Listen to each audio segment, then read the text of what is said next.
A gray mist clung to the jagged cliffs like a living thing, curling into every crevice, spilling over the rocks with the quiet persistence of water worn by centuries.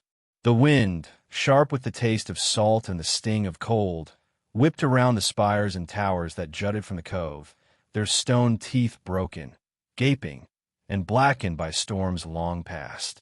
Each edifice seemed half swallowed by the fog, yet their outlines stubbornly resisted oblivion. Some rose tall and proud, though fractured, like the remnants of warriors standing at attention. Others crumbled, collapsed into themselves, leaving only a suggestion of their former majesty. The cove itself was a secret wound in the earth, hidden from the world, where the sea moaned and hissed against rocks like a creature in pain, retreating and returning in endless, impatient rhythms. The scent of brine and decay mingled with the faint, earthy perfume of moss and whetstone. It seeped into the lungs of anyone who dared approach, filling them with an ache that was neither sorrow nor fear, but something in between, a memory that had no name. In this gray light, the ruins appeared alive, though they were long dead. Windows like hollow eyes, broken battlements like jagged teeth, and doors warped with age and moisture. Shadows clung in corners and cracks, gathering in shapes the mind could almost recognize. A knight frozen mid-step, a servant bending to sweep a hull that no longer exists. Children chasing each other under watchful parents whose faces had faded into the stone. Everything was both present and absent at once. Amid this spectral landscape moved a solitary figure, a young scribe, his cloak threadbare, its edges soaked through with damp and mist. The hood fell back to reveal a face pale from the cold and from nights spent in candlelight, eyes wide and dark, carrying both curiosity and terror. In his hands, he clutched parchment already sodden, ink bleeding across the fibers like rain on stone. He traced names and dates, as if by doing so he could breathe life back into them, could summon from the shadows the kings and queens, the soldiers and servants, the lovers and conspirators who had walked these halls. Each stroke of his pen was tentative, trembling, as though the very act of remembering required courage, and yet he persisted, compelled by an invisible pull. The scribe's boots sank slightly into the moss and mud of the courtyard, leaving prints that would vanish in moments under the wind or rain. Lanterns swung on rusted hooks, their faint light casting dancing shadows across walls pocked with the scars of siege and fire. He paused at what had once been the market square. Here, merchants had shouted their wares. Laughter had mingled with the clang of tools and the bleating of goats, the cries of children echoing across stalls laden with apples, cloth, and salted fish. Now, the square was silent.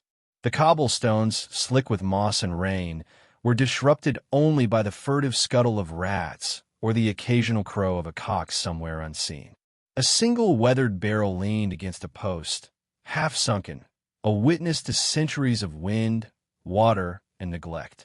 The scribe knelt, brushing aside weeds to examine a carved mark on the stone, a tally left by someone counting the days, or a symbol of love, or a sigil of vengeance. Its meaning was lost, but its presence was enough to make him shiver, as if he had touched a hand from another time. Around him, the ruins whispered. The broken towers spoke in low, mournful creaks as the wind threaded through battlements. The moss seemed to sigh under the weight of rain, and in the spaces between stones, tiny droplets of condensation clung like teardrops. Every relic of the past was imbued with the memory of what it had witnessed. A rusted sword propped against a wall, its edges jagged and pitted, a cracked chalice with flecks of tarnish still clinging to delicate engraving, a tapestry fraying into invisibility, depicting a banquet where lords and ladies smiled in torchlight, unaware that centuries later their voices would only echo in silence. These were not objects. They were vessels of history, of human endeavor, ambition, fear, and fleeting triumph. The scribe, moved carefully, each step a prayer, each glance a conversation with the ghosts of the past. He imagined the floors once swept clean by servants, the corridors lined with tapestries that muffled the echo of footsteps, the council chambers where words of power had been spoken and where secrets had been traded like coins. Here, betrayal and loyalty had danced together, inseparable, intertwined in the hearts of those who sought power or survival. Now, all that remained was the skeleton of ambition, the hushed sigh of walls that had listened too long and too well. He approached a sealed wooden door, its wood warped and cracked, the iron hinges rotted with age. It groaned under the touch of the wind and creaked in protest as he pressed his palm against it. The scribe imagined the voices that had once filled the hall beyond. Laughter, argument, soft whispers, prayers, curses. He thought of feet pounding along the stone floors, of cloaks swishing, of candles guttering in the draught. His fingers lingered on the grooves of the wood, and in that quiet touch, he felt an echo of all that had transpired here. It was almost as if the door remembered him as much as he remembered it, resisting and yet yielding, carrying centuries of human emotion in its warped frame. The scribe's eyes drifted upward to the remnants of the towers. Gargoyles, pitted with erosion, glared across the fog-laden cove, their mouths frozen in perpetual snarl or scream. They had once been guardians, symbols of protection and divine warning, and now they were witnesses, stone sentinels recording the decay of memory. Ivy crawled up the walls, clutching at cracks and crevices as though trying to stitch together the fractured bones of the castle. Moss padded the stairs, softening the collapse of centuries, giving the ruin a deceptive gentleness. Even the wind seemed to carry a voice here, a long, low moan, a sigh that pressed against the ribs, that curled around the heart. It was a sound older than any living memory, older than the stones themselves, and it demanded attention. The courtyard's fountain had long since dried and cracked. Where once water had leapt and spun in sparkling arcs, now a shallow puddle reflected a gray, clouded sky. Statues, eroded and half swallowed by ivy, hinted at faces and figures now lost to time. In one hand, the scribe held a magnifying glass, leaning over the basin, tracing the faded etchings of a name or a symbol carved into the stone. He imagined the water once flowing, laughter spilling from children chasing each other along its edges, merchants dipping vessels to quench thirst. Even in its stillness, it murmured stories of joy, of grief, of desperation. The past was not dead here. It simply waited. The scribe's lantern flickered, casting elongated shadows across walls and floors. Each shadow moved with a life of its own, stretching across broken archways and staircases, curling in corners where the light could not reach. Shapes emerged in the mind's eye, a knight frozen mid-stride, a servant bending to gather spilled grain, a mother cradling a child, whispering a prayer into the damp air. History was all around him, layered in stone, wood, moss, and dust. It was in the scent of mold and ink, in the bite of wind, in the stubborn green of ivy clawing over stone. Every breath carried memory. Every heartbeat echoed in the corridors of time. Finally, he climbed a spiral staircase leading to the battlements. The wind tore at his cloak, tugged at his hair, and pressed cold into his lungs. The mist parted in patches, revealing a gray sea roiling far below, waves breaking against cliffs like the hiss of ancient serpents.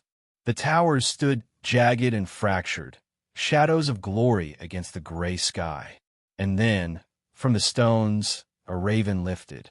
Its wings spread wide, black against the fog, casting fleeting shadows that danced over the walls. It rose, hovered for a heartbeat, and then drifted into the cove, a silent witness to loss and endurance. The scribe followed its flight, understanding that though kingdoms crumble, though stones fall and ink fades, memory, like the raven, finds ways to persist. Dawn seeps like molten silver through the clutch of fog that grips the valley. It drifts, curling around the ruins of the castle, slipping through broken battlements and fractured towers, each leaning as though in whispered confession to the wind. Frost clings stubbornly to the stones, lacework of ice against lichen, as if the castle itself were holding on to memory in its dying architecture. The air is sharp, biting at cheeks and fingers, carrying the scent of damp earth, moss, and the resinous perfume of the surrounding forest. Silence dominates here, but not the absence of sound. Rather, the echo of what once was a hollow resonance that threads between the stones and through the noblewoman's lungs as she kneels in the collapsed chapel. Her fingers trace the cracks where sermons once thundered from the pulpit, where the faithful knelt beneath vaulted ceilings that now shiver under the weight of time. Each fissure seems to carry a story, a fragment of devotion or desperation. She breathes in the cold, the must of old stone, and feels the ghosts of candlelight flickering along the walls. The chapel, though ruined, feels alive in its desolation, a cathedral of absence, singing only to those who dare to listen. She closes her eyes and imagines the priests moving solemnly through the smoke of incense, the children's whispered prayers clinging to the rafters, the rustle of heavy velvet robes brushing stone floors. The past presses close, as though the walls themselves are leaning inward to confide secrets, to remind her that memory is not easily erased. Outside, the village sprawls into the embrace of the forest, a mosaic of fractured cobblestones and splintered carts, bowls of grain rotting in the stalls, as if the earth itself were reclaiming what humans once took for granted. She walks slowly along these streets, careful to avoid stones loosened by frost, her boots crunching against debris that tells the story of sudden abandonment. A baker's tray overturned, loaves still warm and brittle. A spinning wheel left mid-turn, its thread unraveling. The traces of children's games, now faded into the dirt. Every step presses against centuries of silence. Every fallen tile, an overturned barrel a testament to haste, fear, and the inexorable slide of neglect. Smoke curls from chimneys long extinguished, lingering like the breath of long-gone inhabitants. She can almost imagine them here, in the morning chill, the merchant wiping sweat from his brow before a day of toil, the children laughing between the stalls, the smith hammering rhythm into iron. Now, only echoes remain, carried in the rustling leaves that swirl at her feet, whispers of vanished songs that slip between the trees. A tarnished ring catches her eye, half buried in moss at the base of a wall. She lifts it, worn smooth by hands that will never return. Its curves speak of secrets once sworn, alliances forged in candlelit halls, and betrayals whispered beneath vaulted ceilings. The weight of its history presses against her palm, faintly vibrating with the life it once connected. She closes her eyes, letting herself imagine the noble families it bound, the laughter and arguments, the promises and deceptions that passed through its metal embrace. It is a relic, yes, but also a mirror, reflecting the fragility of power and the permanence of human longing. She wonders whose hand last held it. A young nobleman, a weary knight, a desperate lover whispering words that could never be spoken aloud again. And in that moment, the ring becomes a conduit, a bridge across centuries, a pulse of life in the ruins. Through the fog, the forest encroaches upon the village, pushing ivy into the cracks of houses and threading brambles along the broken streets. She senses the pulse of the vanished kingdom beneath her feet, not in armies or banners, but in the bones of the earth, in the silent testimony of what endured and what decayed. The wind sighs through skeletal rooftops, carrying the scent of pine, earth, and damp stone, blending with the faint smoke of old hearths. She pauses as a stray dog emerges from the shadows, its ribs etched starkly beneath matted fur. The animal's eyes are wary yet curious, a solitary witness to absence, moving with careful precision over cobblestones that remember footsteps no longer there. For a moment, they regard each other, two beings suspended between memory and oblivion, each acknowledging the presence of the other in a world otherwise surrendered to silence. The dog sniffs the ring in her hand, then trots off into the fog, leaving only a rustle of leaves to mark its passage. She climbs toward the castle's highest tower, where the wind bites sharpest and the mist begins to thin. Her hands slide along the cold stone, rough against her palms, each groove a story etched by centuries of rain, frost, and neglect. Her breath comes in small clouds, merging with the fog that swirls in spectral ribbons around her. She pauses on a broken parapet, looking down at the village below, where shadows stretch long across fractured rooftops. Bowls of grain glint dully in morning light. Carts lie abandoned mid-journey, and the streets themselves seem hesitant, as though uncertain if they dare to remember. Smoke rises from a collapsed chimney, twisting into the air like the last thread of a long-forgotten hymn. Inside the castle, the noblewoman moves through the corridors with measured reverence. Dust drifts in sunbeams, catching the light in fine motes that resemble tiny stars suspended in air. Tapestries, moth-eaten and faded, cling to stone walls, their embroidered scenes of hunting and feasts ghostly in the dim light. She reaches the grand hall, where the hearth lies cold and blackened.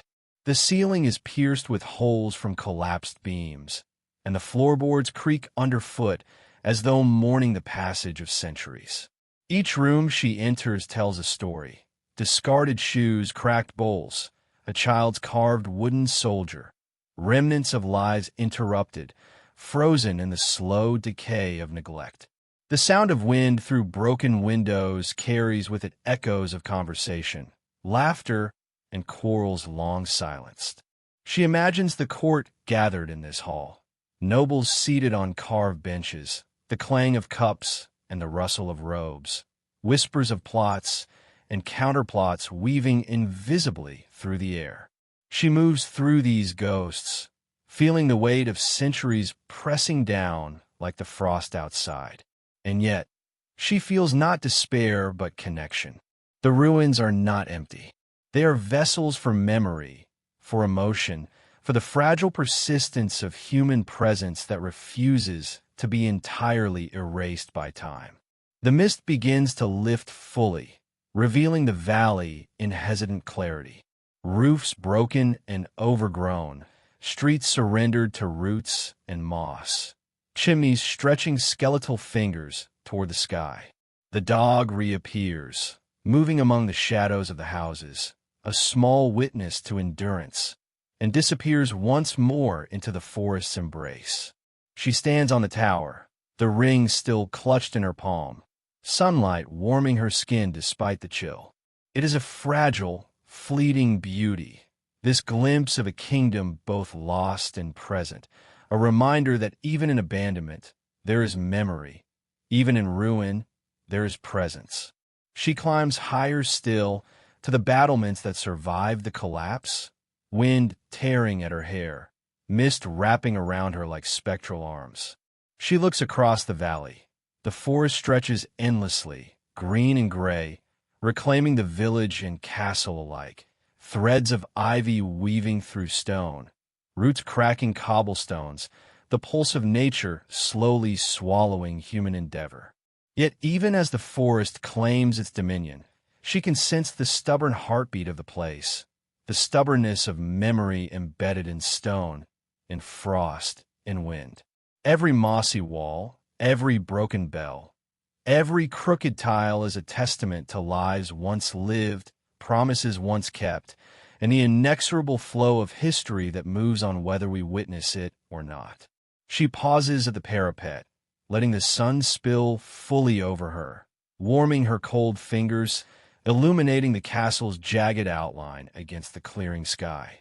Her thoughts drift to those who inhabited these halls, the noble families and peasants, the lovers and the betrayed, the men who wielded swords and the women who wove fate in the shadow of banners.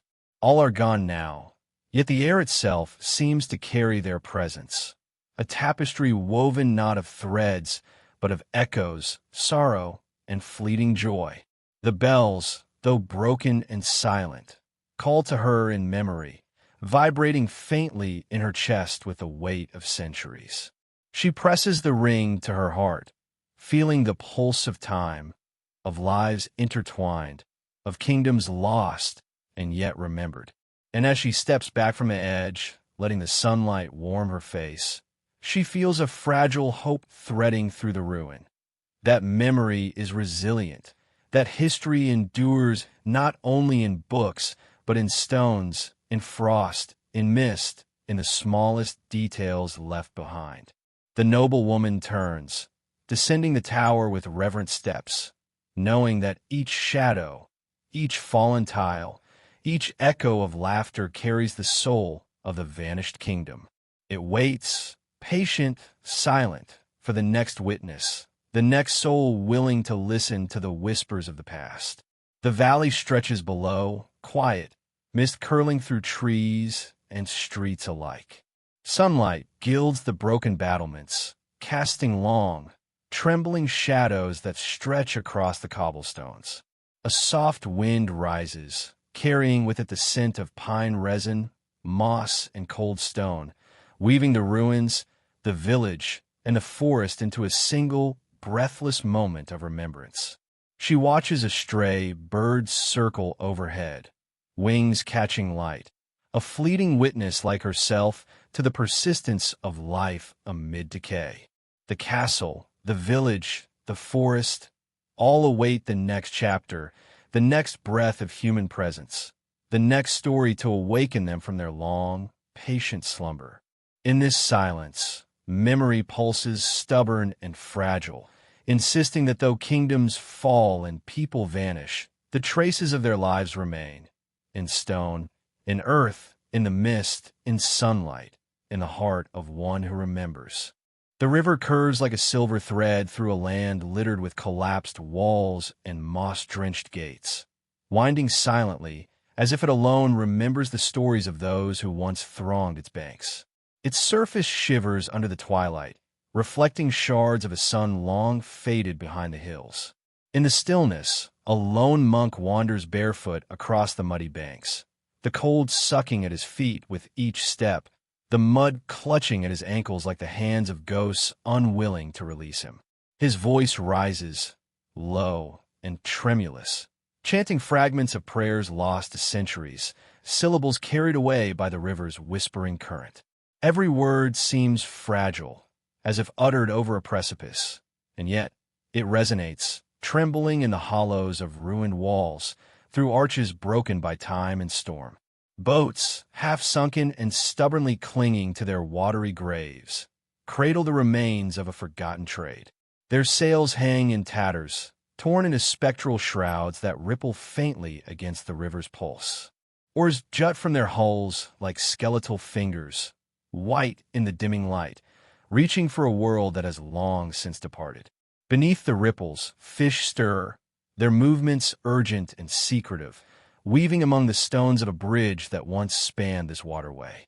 The bridge, now fractured and submerged, was once a path of commerce and laughter, a meeting point of merchants, soldiers, and children chasing sunlight on warm cobblestones.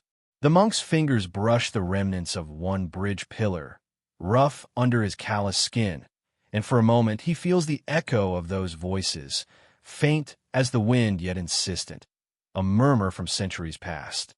He closes his eyes, imagining the smell of bread baking in nearby ovens, the clatter of hooves on stone, the laughter of children splashing in shallow pools, and the solemn toll of a bell calling the faithful to prayer. These echoes cling to him like a second skin, fragile yet unyielding, reminding him that even absence can carry the weight of presence. He moves onward, drawing near the ruins of the abbey, where the air thickens with the mingling of mold and incense. Candles, stubborn against the drafts sneaking through broken windows, flicker with tiny, tremulous lives, casting shadows that dance like restless spirits along frescoed walls peeled and cracked with age. He pauses to inhale deeply. The faint sweetness of decay, the tang of damp stone, the lingering scent of devotion long abandoned. Each artifact, each collapsed archway, seems to pulse with a memory, a life once vivid, now sealed beneath layers of dust and shadow. Here lay the hearths where families had gathered, the tables where bread and salt were shared, the halls where songs rose and fell, now silenced by famine, war, and plague. The air itself seems to breathe history, drawing him into its rhythm, a heartbeat of what was lost yet refuses to vanish entirely. Through the abbey's ruined nave, he senses the weight of ambition and betrayal. Kings toppled not by swords alone, but by whispers, eyes turned and knives drawn in darkened corridors. Villagers fled in terror, abandoning livestock, hearths, and memories to the creeping ivy. Every stone murmurs of lives abruptly concluded, of songs stilled before they could reach their end, of love abandoned to circumstance, of faith tested beyond endurance. In the shadows, the flicker of candlelight paints a narrative of impermanence. Saints and sinners alike immortalized in cracked frescoes, their faces frozen in expressions of longing, hope, and despair. The monk moves quietly among them, as if fearing that even the sound of his footsteps might disturb the lingering spirits who linger in the folds of time. Beyond the abbey, the streets are a labyrinth of memory and decay. Half-collapsed houses lean against one another as those seeking support from the walls of their neighbors. Ivy and wildflowers have claimed the cobblestones, curling through cracks and wrapping around remnants of carved stone, turning once proud homes into living monuments of nature's reclamation. He stops at a doorway where a child's carving, 3 overlapping circles, remains etched in the timber. He traces it lightly with a finger, imagining the small hands that drew it, the laughter that accompanied the marking, the hopes that once lingered here. His heart tightens at the thought of lives interrupted, stories abandoned, and the quiet grief of survival that often went unnoticed. The streets speak of hunger, of cold nights spent shivering under thatched roofs, of the fear of marauders and the solace of neighbors who risked all to shelter one another. The river, ever patient, reflects the shifting skies above, carrying the gold of sunset and the bruised purple of approaching night downstream. The monk kneels briefly on the muddy bank, dipping his hands into the cold water. It slips through his fingers, smooth and indifferent, like time itself, carrying away leaves, insects, the occasional feather, and with them, the faint scent of a civilization that once thrived along these shores. He rises, glancing toward the distant hills where the city's walls once stood, now a mere outline against the fading light. The contours of ramparts, towers, and gates linger in his mind, as vivid as a memory he never lived. An owl perches atop a crumbling tower, its unblinking gaze casting a quiet verdict on the land's abandonment. In its stillness, he senses the thin barrier between memory and oblivion, a line traced by centuries of wind, water, and wandering souls. As dusk deepens, the mist begins to rise from the river, curling like tendrils around broken stones and rotting beams. It thickens the shadows, softening jagged edges, blurring distinctions between the present and what once was.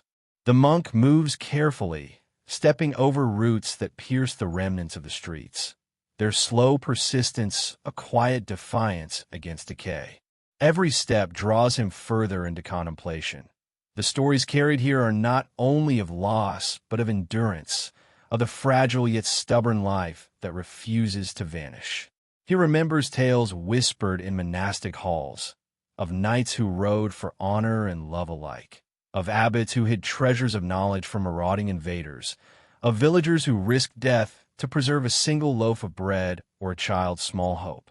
He enters what once might have been a market square, its cobblestones uneven, split by weeds, silent except for the murmur of the river nearby. Here, merchants once shouted their wares, their voices competing with the cries of children and the clatter of carts.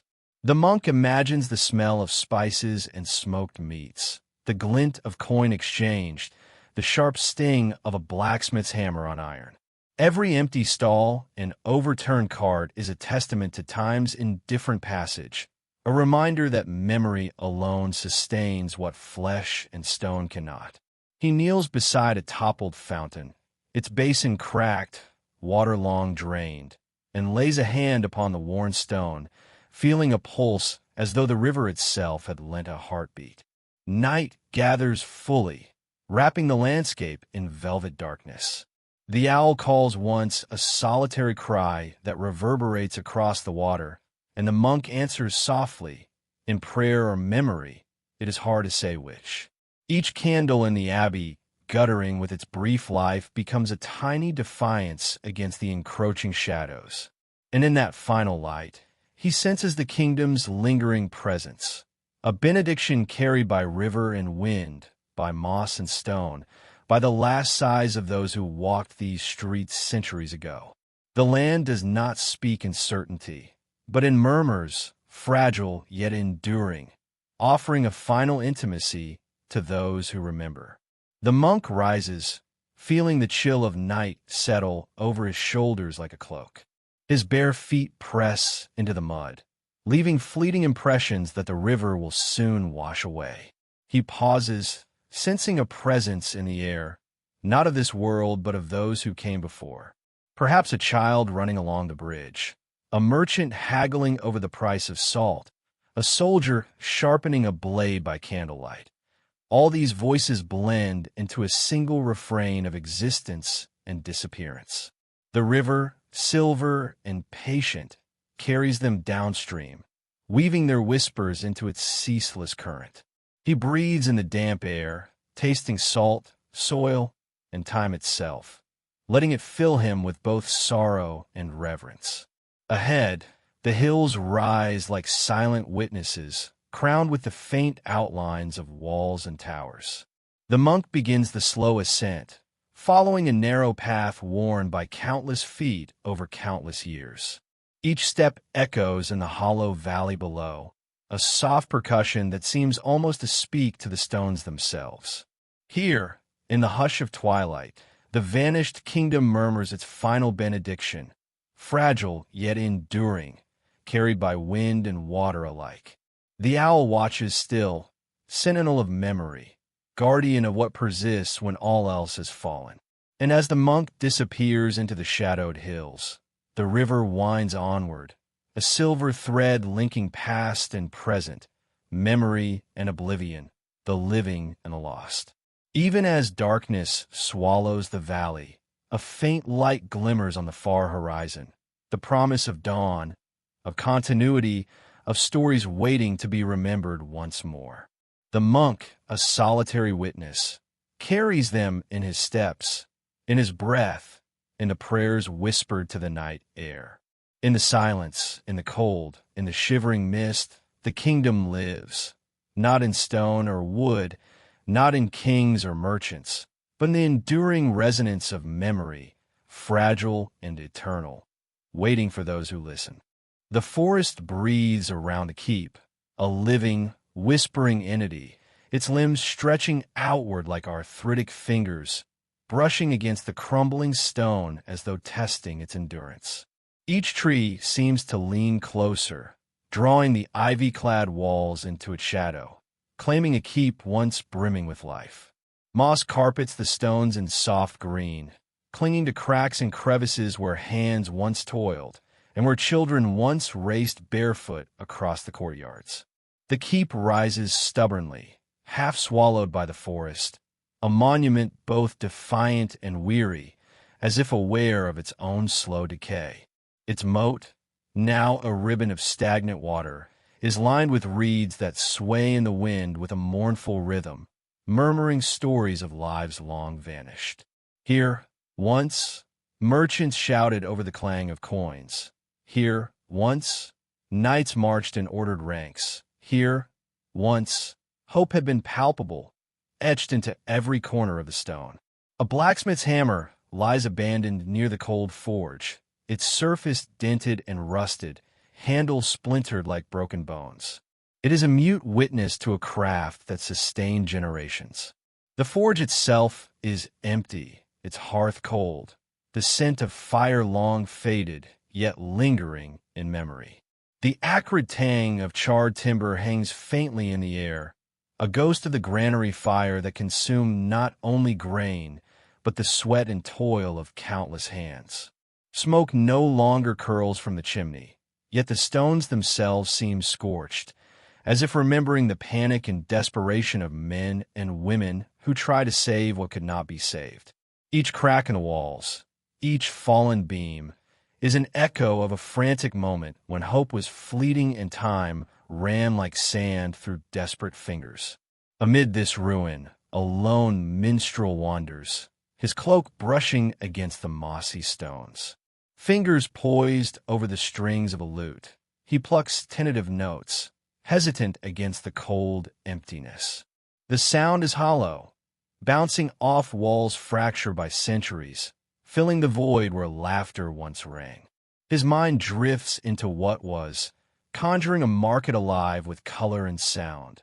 Children darting between stalls, the metallic clink of coins exchanged, merchants shouting prices that no longer matter, and the measured nods of townsfolk whose voices now float like smoke through the deserted keep.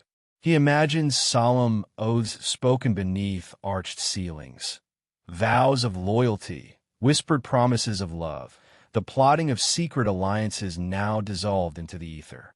The forest presses closer still, reclaiming the space that once belonged to human ambition.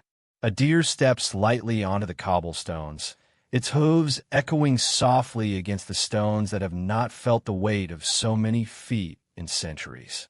Its eyes are wide, alert, yet unafraid, for it knows no kingdom, no law, only the pulse of life itself. Tattered banners hang from splintered poles, their colors faded by rain and sun, symbols of pride and identity now reduced to mere cloth. Above, a solitary crow circles in lazy arcs, its sharp caw cutting through the silence. It is a sentinel of time, reminding any who might listen that nature outlives ambition, that kingdoms rise and crumble, yet the world persists, indifferent and eternal. The minstrel crouches beside a shard of pottery, rough against his fingertips, edges jagged like memory itself. He envisions family feasts, the warmth of hearths, the aroma of roasted meats and fresh bread filling the air. Children laughing as they chase one another through the halls, voices mingling with the strum of lutes and the murmur of servants.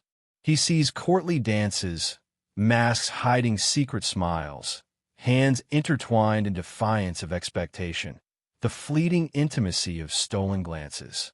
Alliances whispered behind closed doors, words of diplomacy and betrayal spoken in the shadow of columns and tapestries, now erased from history, leaving only fragments that time cannot fully consume. Every shard of pottery, every fallen beam, every tuft of grass seems to throb with memory, stitched together into a tapestry that the hands of time have ripped, leaving gaps filled only with imagination and the quiet lament of the wind. Twilight falls, brushing the keep in tones of deep violet and indigo, stretching shadows long and thin across the courtyard. The wind rises, carrying whispers of kings whose names are now forgotten, of brides left waiting at altars, of battles fought in silence and unrecorded in any chronicle. The cold brushes against the minstrel's neck, carrying with it the scent of pine, damp earth, and the lingering smoke of fires that no longer burn. Every note he draws from his lute resonates against the stones, each one a lament, a prayer, a memory suspended in the dying light. He steps carefully over rubble and roots, each footfall a muted percussion in a symphony of absence. The keep exhales around him, a sigh of stone and ivy, a voice barely audible but felt in the chest. Somewhere, a bell tolls faintly, though no tower remains to house its clang. It rings not for the living, but for memory, marking the persistence of human endeavor, even as flesh and ambition crumble to dust. And in that toll, he feels the pulse of those who came before, the rhythm of lives woven into this place, now scattered but never entirely lost. The minstrel pauses, turning his gaze to the horizon where the forest stretches endlessly. Light catches on a broken archway, revealing a mosaic of moss, lichen, and chipped stone, a silent testament to both grandeur and decay. He imagines the keep alive once more, torches casting trembling light across cold walls, the clatter of armored boots on stone floors, the nervous laughter of servants as they carry food through echoing halls. Voices of children playing tag in the courtyard, their joyous cries mingling with the calls of merchants and the neighing of horses.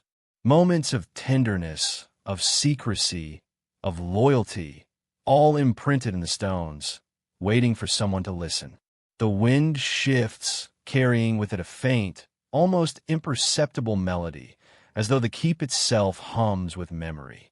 Each broken window, each jagged wall, each ivy-wrapped turret whispers its own story. Battles fought in mud and blood, alliances betrayed for a glint of gold, prayers muttered in shadowed corners. These live in the subtle creak of floorboards and the sigh of the wind through gaping archways. The minstrel listens, understanding that the keep is less a building than a repository of human emotion, an archive of hopes, fears, desires, and regrets. Night falls fully, and the first stars pierce the velvet sky. The keep is swallowed by shadow, yet remains stubbornly present, asserting itself against the darkness. The minstrel lifts his lute one last time, plucking a slow, deliberate chord that resonates deep into the forest. The notes linger, intertwining with the whispers of the past, the laughter of children, the solemn vows of knights, the quiet mourning of those who could not endure. He steps forward, leaving the keep behind, yet carrying with him the memory of everything it witnessed, the persistence of human stories stitched into the fabric of stone, wood, and earth. A final bell tolls, resonant yet hollow, sounding only in memory. The minstrel's figure fades into the trees, leaving the keep to its solitude, the shadows to their reign. The ivy continues to climb, the reeds continue to sway, the crow continues its lonely circle. Time will continue to gnaw at stone and timber, but the echoes of life, of human striving and failure, remain subtle, enduring, immortal. Even in ruin, there is persistence. Even in silence, there is story. And though the keep sleeps under a blanket of stars and shadow, it whispers still, a testament to the fleeting yet eternal nature of human life, its triumphs and its sorrows, waiting for the next soul brave enough to listen. Fog rolls across the lowlands, a living tide swallowing the fractured stones of a town long abandoned, its walls sagging like tired sentinels under centuries of neglect. The air is thick, wet with mist and the smell of damp stone, decayed foliage, and a lingering tang of smoke from fires long extinguished. Every breath carries a memory, faint yet insistent, as if inhaling the ghosts of lives that once thrived here. A cold drizzle coats the scholar's cloak, each droplet shivering against the fabric, and he shivers in response, feeling the past brush against his skin like invisible hands. The town is a hushed orchestra of silence, punctuated only by the distant cry of scavenging crows and the subtle creak of ancient timber yielding to the fog's embrace. He steps carefully over broken paving stones, his boots stirring the scent of wet earth and the faint must of mildew. Each step seems to echo not just through the town, but through time itself, vibrating across centuries, bouncing off walls now covered in moss and creeping ivy. The scholar pauses at the collapsed archive, a skeletal ruin whose timbers are blackened by rot, its roof fallen like a sigh over the dusty manuscripts inside. The pages, mottled with mildew and curling at the edges, seem to weep ink, spreading faded words into shapes that resemble tears on the parchment. He bends low, tracing a faded script with a tentative fingertip, imagining the scribes hunched over flickering candlelight, their hands trembling from exhaustion and devotion, quills scratching out histories that would be swallowed by centuries. Each letter is a heartbeat, fragile yet persistent, whispering its existence to those who will pause to listen. His eyes lift to a carved relief embedded in the wall, depicting a courtly procession frozen in stone. Nobles parade in velvet and fur, their hands extended in gestures of diplomacy, seduction, or deceit. A duke bows to a lady, his eyes keen, calculating, yet perhaps fleetingly tender. The scholar studies each figure, imagining the hushed whispers of intrigue, the secret glances exchanged behind closed doors, the subtle betrayals that shaped the fate of this place. History, he realizes, is not mere ink or stone. It is flesh and breath. It is ambition and desire. It is fear and courage woven into the very fabric of the town, waiting to be felt again, waiting to be remembered. Beyond the archive lies the marketplace, a tangle of weeds and fallen stalls, each one a remnant of commerce now silenced. A faint clatter rings through the fog, the lonely hammer of a distant smith, shaping metal for a town long emptied of buyers. Crows wheel above, their black wings slicing through the mist, voices of scavengers claiming what remains. The scholar listens, not merely to the sounds, but to the pauses between them, to the spaces where life once thrived and now lingers only as echo. He imagines the wheel of trade and diplomacy turning here once. Caravans passing through cobbled streets, merchants shouting prices, alliances forged in whispers behind velvet curtains. And then, nothing. Routes severed, rulers vanished, histories erased, leaving only the wind to carry their stories in fragile gusts. He kneels, brushing his hand over a patch of wet earth and stones, and discovers a rusted key. Its metal is smooth with centuries of handling, cold yet strangely alive, a tactile fragment of forgotten authority. He lifts it, feeling the weight of all the doors it once opened, the chambers of power, of secret meetings, of rooms filled with laughter or betrayal. The scholar imagines those who held it before him, their hands trembling, their hearts pounding, each unlocking or denying a world of consequence. The key is more than metal. It is the embodiment of absence, of lost moments, of secrets kept even from history itself. The forest presses closer now, trees arching overhead as if forming a cathedral of shadow and mist. Roots creep into the walls, tendrils seeking the strength of stone, drawing life back from decay. Moss climbs the crumbling surfaces, soft green veins threading through gray and black, connecting what remains to what once was. The scholar senses a pulse beneath the soil, a heartbeat of the kingdom that refuses to die. It is subtle, almost imperceptible, yet persistent, a rhythm that urges recognition.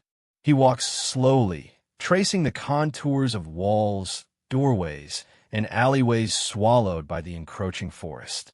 Every fragment of stone holds a story, every crack a whisper of memory. He pauses at the square, where statues lie strewn like fallen sentinels. A knight's helm, dented and empty. A goddess's gaze, hollow yet accusing.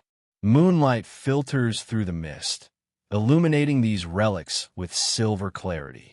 Dust motes dance in the light, like tiny spirits stirred by unseen hands. The scholar crouches, brushing his fingers over the carved features, feeling the weight of centuries press into his palms. For a moment, he imagines life returning. Children weaving through alleyways, merchants calling their wares, knights pacing the square with banners aloft. The town is gone, yet somehow alive in the rhythm beneath the earth, in the whisper of wind through empty windows, in the heartbeat of memory. The wind rises, a slow swirl of mist and fog that carries the scent of wet leaves and distant fires. It moves through the ruins like a voice, ancient and human, telling stories of feasts and betrayals, of love stolen and lives sacrificed. The scholar closes his eyes, letting the wind guide him, feeling it speak of generations long vanished, of laughter and grief, of loyalty and despair. He senses the fragile persistence of memory in the way moss clings to stone, in the way the fog refuses to lift, in the way the forest holds the town in a quiet embrace. He moves toward the remnants of the keep, a jagged silhouette against the moonlit fog. Its walls are broken, windows empty, yet there is dignity in ruin, a silent testament to the lives that once pulsed through these stones. He steps into a shaft of moonlight that illuminates the key in his hand, and feels, for a moment, a strange connection across time. The town speaks to him not in words, but in presence, in absence, in the weight of centuries pressing gently against his chest. Each fragment of ruin is a seed, each shadow a story waiting to be reclaimed, each echo a heartbeat reminding him that history is never entirely dead. He kneels beside a shattered column, its base cracked, its surface scarred.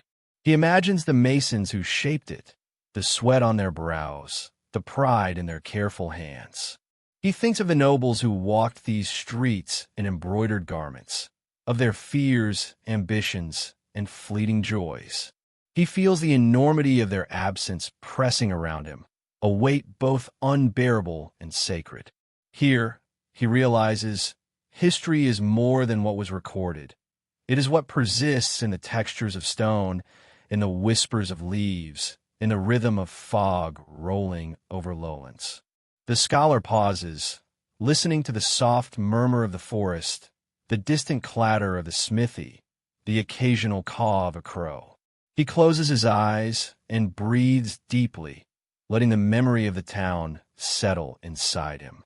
He feels the lives, the loves, the betrayals, the victories and defeats as if they were his own.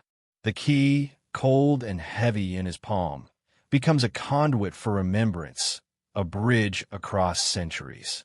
He steps forward, moving along streets now swallowed by weeds, tracing invisible paths, imagining the cadence of life once lived here. In a moment of stillness, he reaches the edge of the ruins where the forest encroaches most heavily. Moonlight breaks through the branches, falling like a silver blade across the broken stones.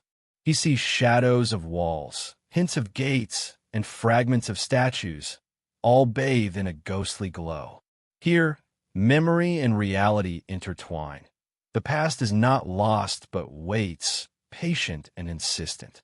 The scholar lifts his gaze and sees the town not as it is, but as it was, alive with sound and movement, a place of ambition, fear, and fleeting triumphs. And he knows that to remember is to breathe life again into what has been lost, to give voice to the silence that reigns over these ruins. He walks onward, carrying the weight of centuries, feeling the pulse of vanished lives beneath the soil and stone.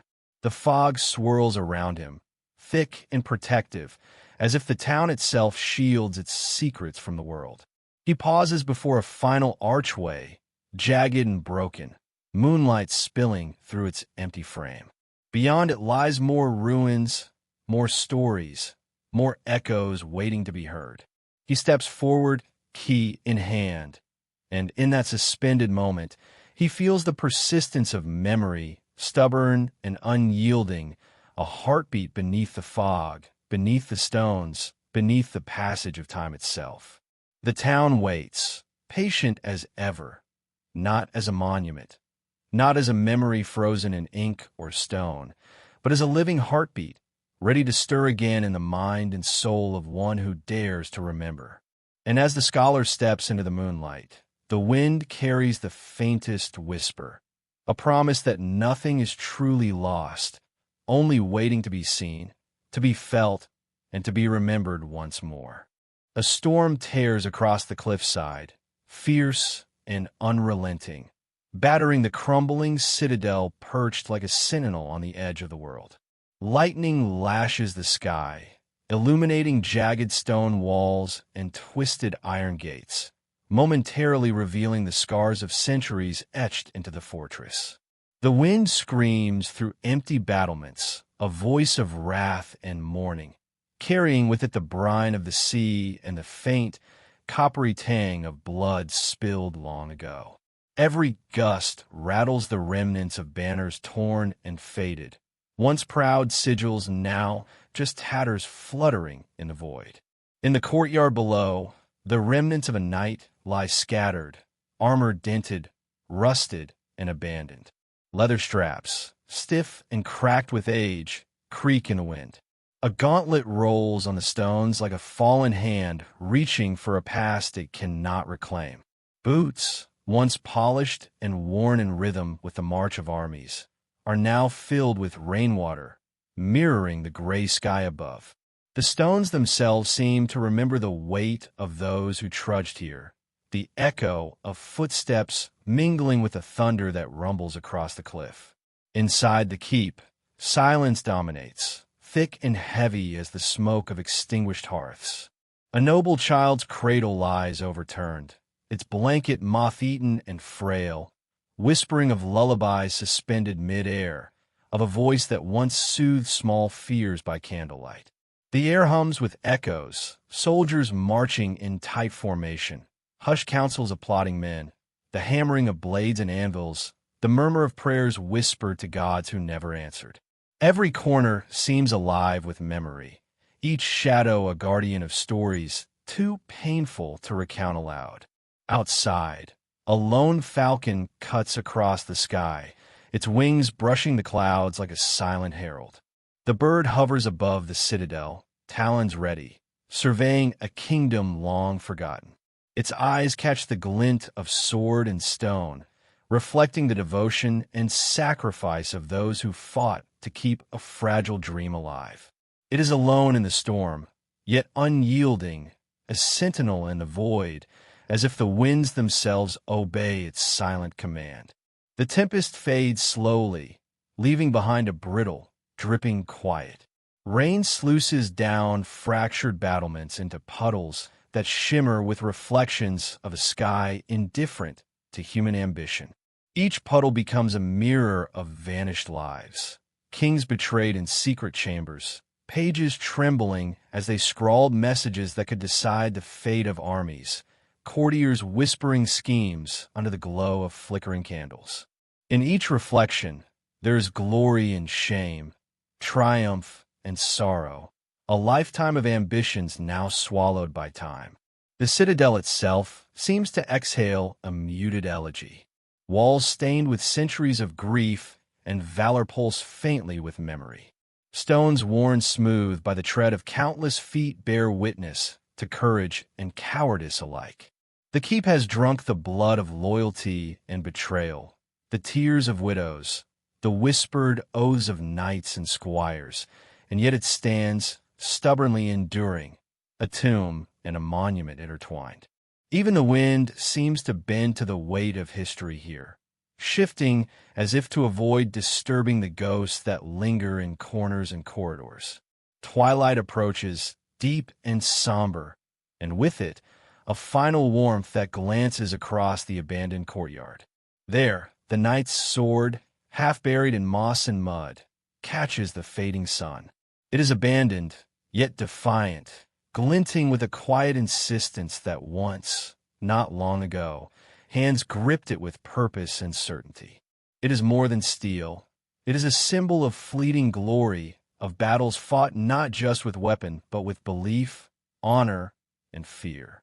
Around it, shadows stretch long, brushing against stone like tentative memories reaching toward remembrance.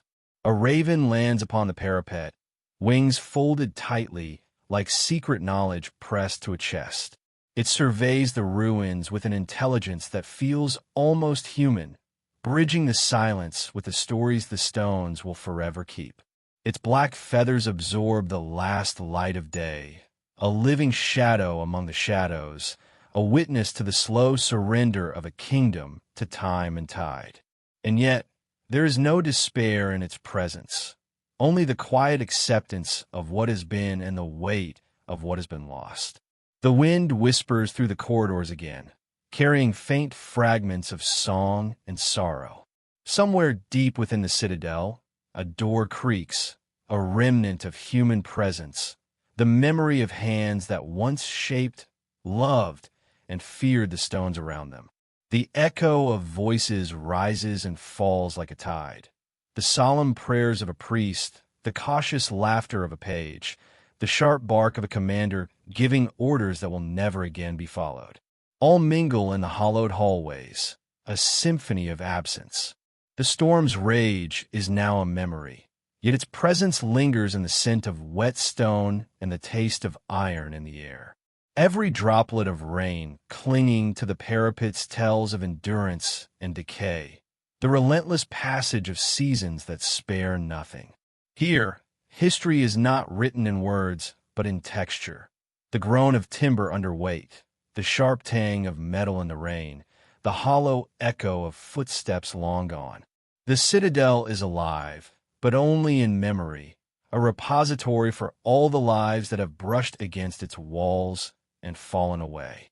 As night gathers its indigo veil over the cliff, the raven cocks its head, listening. Somewhere, beyond the horizon, the faint glow of another fortress or settlement glimmers, a reminder that life persists, even where death has claimed its dominion. And within this quiet, the citadel exhales one last time, a breath of wind through shattered stone, a ripple across puddles that mirror forgotten crowns and tattered banners. Each reflection is a story suspended in time, waiting for eyes to see, hearts to remember. And so the citadel waits, steadfast, its stones heavy with grief and hope, its silence a bridge to the stories yet to unfold. The sword lies in patient vigil, the falcon arcs above, the raven watches from its perch. All are witnesses to a kingdom's glory and ruin, all reminders that even in decay, there's a haunting beauty, and even in absence, a memory that refuses to fade. Beyond these walls, life moves on, storms rise and fall, and kingdoms are born and destroyed, but within these stones, the echoes remain, a testimony to courage, loss, and the fragile persistence of humanity. The morning fog clings to the valley like a shroud, pale and trembling, lifting slowly to reveal the ruins beneath. Wildflowers, vivid and unrestrained, have taken the streets of a town long surrendered to time. Their petals sway in the hesitant breeze, brushing against fractured stone and moss-covered thresholds, coloring decay with stubborn life. Roofs lie collapsed, the skeletal beams jutting like broken ribs. Windows gape empty, hollow eyes that once reflected laughter, now staring silently at the sky, a witness to years of abandonment.